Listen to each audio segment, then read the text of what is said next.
Hello, I am the Watch Golem, bringing you videos about watches and horology in general. So, customary wristwatch check. So today I'm wearing, hopefully you can see this, it's probably the closest I'll ever get to owning a Breitling, but this is my Sakura, and as far as I know, the model is known as a Navigator. I will do a video on that another day. And I'm also wearing this, a Casio W450. This is one of the granddaddies of the G-Shocks, but I will do a video on Casios another day. However, today I'm going to answer a question, I hope, that has plagued people, watch fans, the Dalai Lama for years. And that is very simple. It is, when is a Pogue not a Pogue? And also to have a look at these absolutely fabulous Seiko 6139s. Originally, as far as I know, these were known as chrono divers. So, as you can see, this one of my purchases many moons ago. Some of it's original, some of it's aftermarket. I'm going to zoom in, but this one has probably the best original crystal I've ever seen. It is literally flawless. The dial looks original, is very good, and I'm going to cause travesty here by saying I actually think the blue version looks better than the yellow version. I've said it now, and probably right now people are outside with placards, pitchforks, flaming torches, but there you go. I do love the yellow one, by the way. I think it's absolutely fabulous. So 6139, to those who do not know, is classified as the first automatic chronograph ever produced and put on sale. Actually, ever produced is probably a bit word because everybody was working on them, but I think Seiko got there with the first ones in 1969. Some of the very, very early ones had a little notch here for where the crown is. The crown's indented. So the specs on these watch are, it is a 30-minute chronograph with fifth of a second centiseconds. You get day date. Date on this is, I think, French and English. They do not hand wind. There is no constant running seconds. They do not hack. This one is a 17 jewel winding version, the 6139B. And this one, as I said, is not a Pogue. It is, let's turn it the right way around, a 6002. So this one is made in, by the looks of it, March 74. The tachymeter is good colour on it, but it is scratch tobacco. When I bought this watch, this is one of the first watch polishing case jobs I ever did on a watch. The watch was absolutely beaten to hell and back.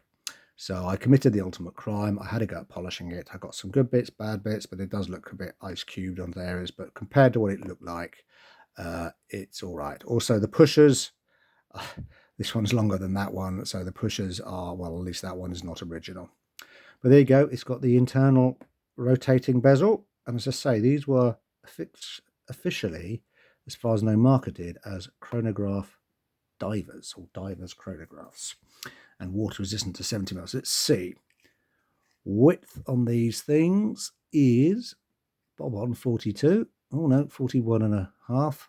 Hold on, let me get sure I'm in the right place yet. I can see that, 41 and a half.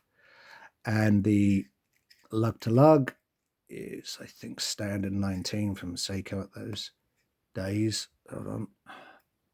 Yeah, 18 and a half, 19, so depends. Yeah. Thickness is, it's not bad, 14 mil. 14 mil thickness, just under. And I absolutely love these. I think they look great. And I think the blue one on a black leather strap looks absolutely amazing. Now this one, when I got it, was the push buttons didn't work. It was non-running, but when I opened up inside, it was just a hair on the hairspring.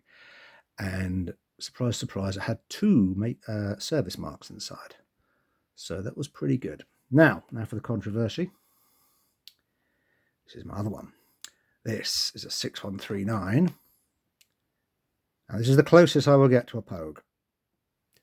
Again, Bezel rotates. Not too bad colour on the bezel. Sorry, on the inner bezel. The outer bezel is in much better condition. Nice, deep, rich colours. The case I have not touched. It has not been polished at all. Nice sharp edges. And this one is from 75, March 75. Now, the dial is a bit manky on this, and I do have a new dial which says water resist 70mm. Now, the original Pogue, and this is actually, find it, a 6005. I don't know if you can see that. So this is the right number for a Pogue, apparently, though that does seem to change. And the original Colonel Pogues one apparently is a 6005. It has the missing 9 o'clock marker because across there it will say water 70mm resist. Exactly the same dimensions as the other one, and these are fantastic watches. I got this one from Canada, and at the time there were no tariffs between us getting stuff from Canada, so I paid a ridiculous amount of money. It came with the original bracelet, which I've got upstairs, and yeah, it came through the post, and I was astounded. Absolutely. Starts, stops, runs, and keeps very good time. So let's see what she does on the TimeGrapher. Now, being a 6 series, she will be running 54.5. So let's fire her up. Just going to move in, do the zoom. Yeah, that's my zoom. So that's not bad. And surprise, surprise, inside the case back are five watchmaker marks. And if you take it at one every 5 years, that means the last service on it was in about 2000. And I have to admit, it runs. It's pretty good. Could do with an adjustment on the beat error, but the amplitude for these, I'm going to zoom in a bit if you can't see that. The amplitude on this is, although it seems low, but it's quite high for a watch built in 1974. It will vary. So yeah, that's pretty impressive. And just give you an idea of the differences. Get this one off. Let's put on the earlier one, because this one ain't so good. Though I have to admit, it does keep time very well. Oh, actually, it's looking better. I haven't worn this for a while, and I thought I'd dig it out and give it a go, because I watched a very, very good video recently from My Retro Watches where he did a refurb and service on a 6005. There you go. Slight variation, slightly less amplitude, but not bad. Not bad at all. Again, I haven't done actually anything to these watches, so I think that's testament to just how good these 6 series are. I own, oh dear, how dare I say it, 4 6138s as well. I will do videos on those later, and I also own another 6139. I think it's a 7070, which is an absolute beaut in fantastic condition. But let's just stop that.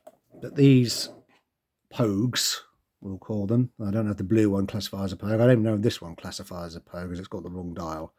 But I leave that to the internet to decide at the end of the day. So there we go. Nice quick video. Hope you enjoyed. And please subscribe and like. And I'll see you on the next video. And just remember, I'm not a professional, so don't try this at home. See you next time.